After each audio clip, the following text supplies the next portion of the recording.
how to sort in Excel. So there are a couple ways you can sort. The easiest way I always go with is the sort and filter option on the home tab underneath the editing section. So to do this, just go ahead and select on the area that you want to sort. Then from there, select sort and filter, and then you can either choose Z to A or A to Z or a custom sort. The one I'm going to use for just this simple explanation is A to Z. And as we see here, it's now sorted it alphabetically, starting at E, F, G, and then based on the subsequent letters, F is before G, which is why this word here got placed before this word. And we can also do this with numbers, so let's go ahead and put a bunch of random numbers here.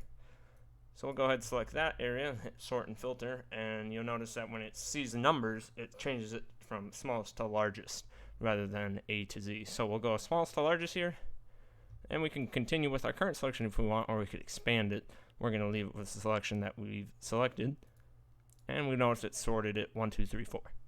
And that is how you use sort in Excel.